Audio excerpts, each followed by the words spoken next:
Hi guys, it's Heidi. Today for Technique Tuesday, I wanted to go through some of the process that I use to create the artwork in my bullet journal. While most of what you've seen me post on Instagram and on the blog are just kind of fun doodles, I've been working with colored pencils for over 10 years, and these are 3 pieces that I've done. I've studied with the colored pencil artist Anne Kohlberg and consider her to be the master of all things colored pencil. I'll put a link to her site and her books on the blog. And I'm telling you this not because I think I'm any kind of expert on colored pencil, but just because I use some of these same principles in my fun artwork as well as in my serious artwork. And for someone who doesn't feel very artistic, I just wanted to share a few things that you could do that would take your artwork to that next level. So let's get started. One of the most important things with colored pencils is to make sure you start out with a sharpened pencil. And I know that sounds kind of obvious, but it's also something that I don't always do, and I always regret it. I do use an electric sharpener for it that I have specifically for colored pencils. Colored pencils have a softer lead, and so it'll clog it up. But I have one specifically for colored pencils so it doesn't mess up any other sharpeners. The next thing I do is find the doodle that I'm going to, or the reference photo that I'm going to use. And I found this on Google Images, and I'll use that or Pinterest.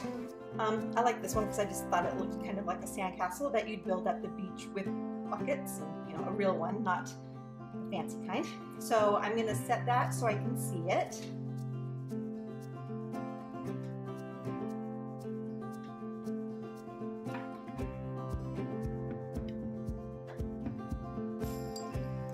So I'm going to draw it out in pencil first.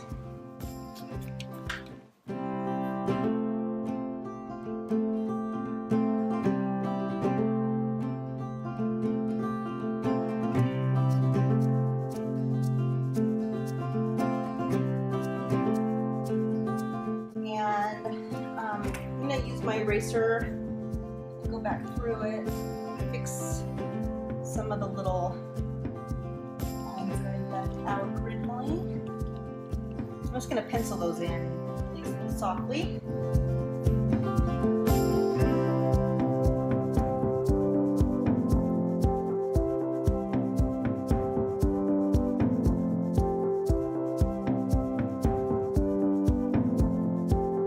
Alright, once I have my design to about where I want it, then I will take one of my pens.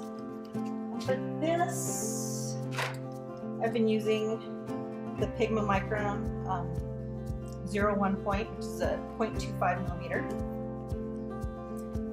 And notice too, I have my shoreline. I probably shouldn't have put that in ahead of time. I always do stuff like that I regret. I'm just going to cover it up and go with it. It's no big deal.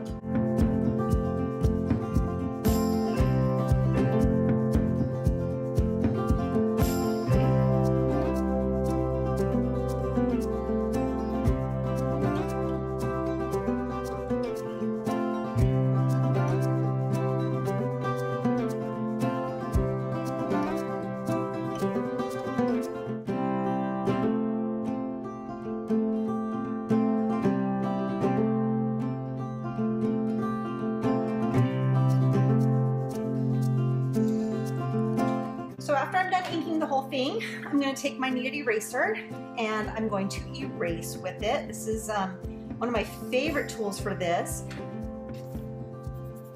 It's not going to leave a mess behind. Not only that, when you're working with colored pencil, and I'll show you that in a little bit, but when you work with colored pencil, a kneaded eraser will lift up the color, whereas a regular pencil eraser will push the colored pencil into your paper instead of lifting it up. So I highly recommend finding a kneaded eraser.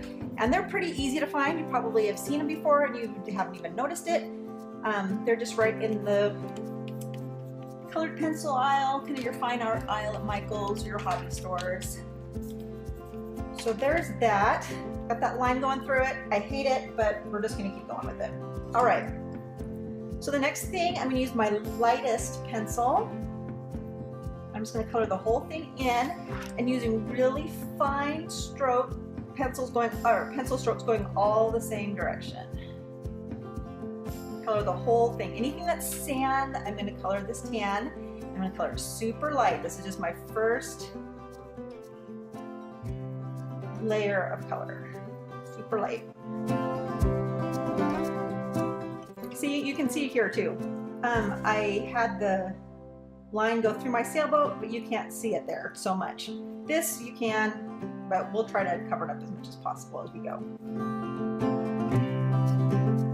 Now notice when I'm filling in, I'm going to go a few strokes, and I'm going to lift up my pencil and I'm going to rotate it around just a tiny little bit, maybe about a quarter of a turn, maybe a little less. Just keep going, and then the next time I lift up my pencil, I'm going to turn it just a quarter of a turn and then put it back down again.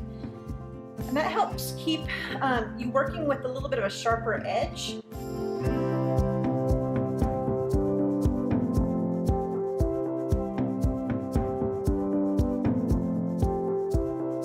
I do that a lot of the time without even thinking about it. It's just kind of a habit that I've ingrained.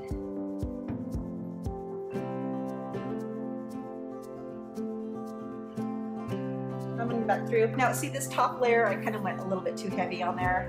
So I'm going to take my kneaded eraser, I'm just going to kind of lift the color.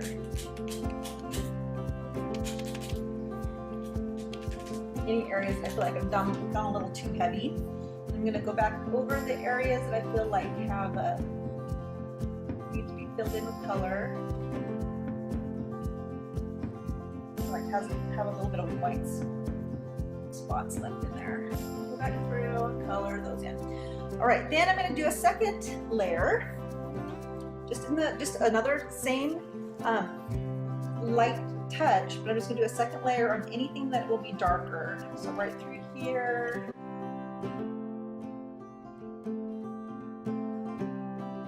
My windows. You're not going to notice it too much yet, but we want there just to be another little layer of color to help blend in when you do the darker colors.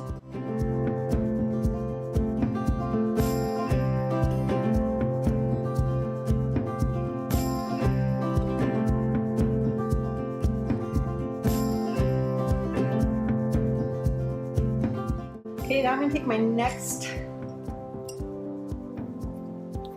darkest pencil. I'm going to go back over these areas with it.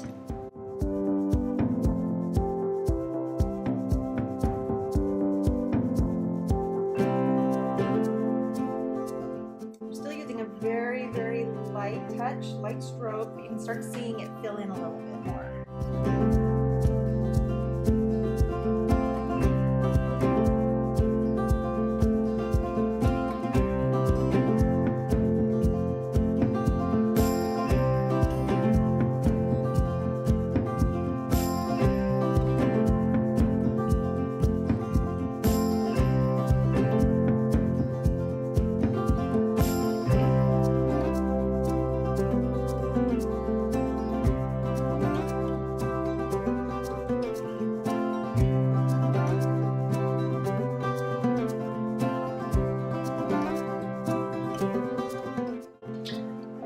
Now I'm going to go with my next darkest brown, and I'm just going to go really lightly at the very bottoms of all the shading areas. And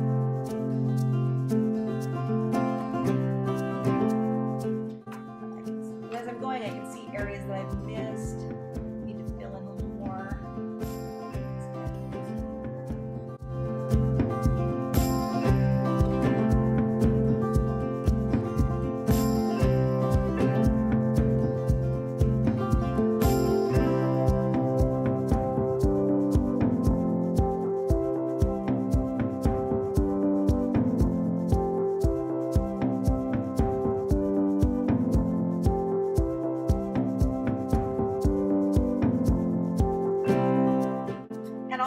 The lightest one, I'll kind of use it as a blending pencil since I'm too lazy to grab mine.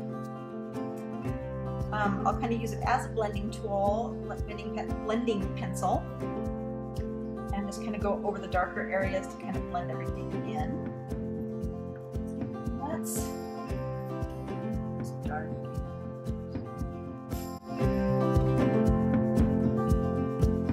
keep playing with it, probably longer than I need to.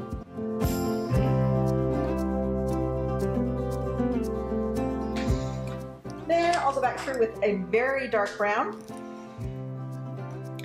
and just do very edge of something, just to kind of give it a little bit more depth.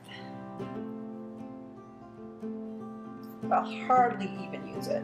It's just on the very, very edge.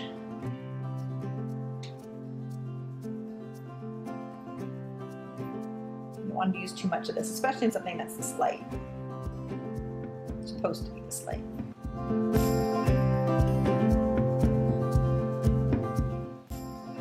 And if I use it too much, I'll just kind of take my eraser again and just kind of lift up.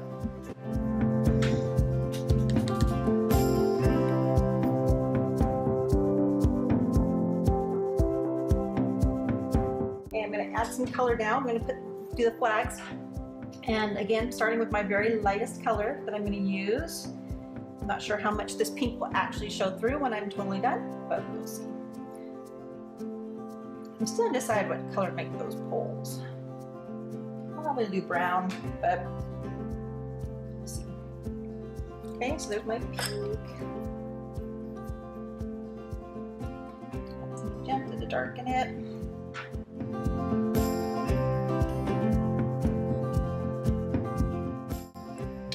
And then I'm going to take a maroon, just kind of do the very edges.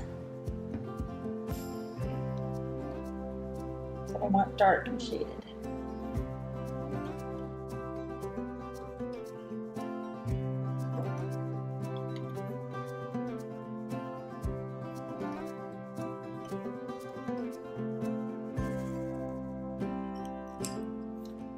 Do this dark brown.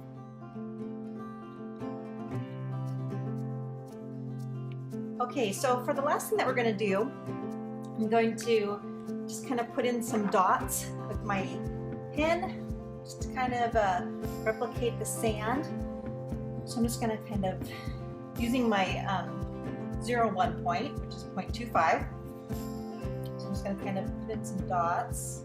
Just going to start really light.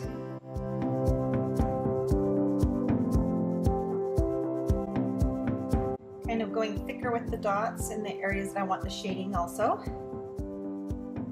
Through here too.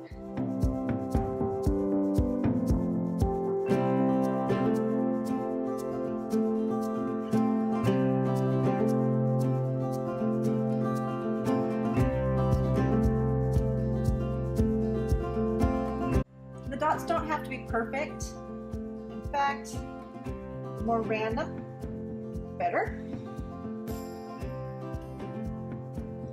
I'll just kind of keep playing with it until I feel like it's done. I'm actually going to switch pens to my very smallest here, 0.05, really small, and just kind of fill in some of the spots. Like needs a little more, but I don't want to add the bigger pen.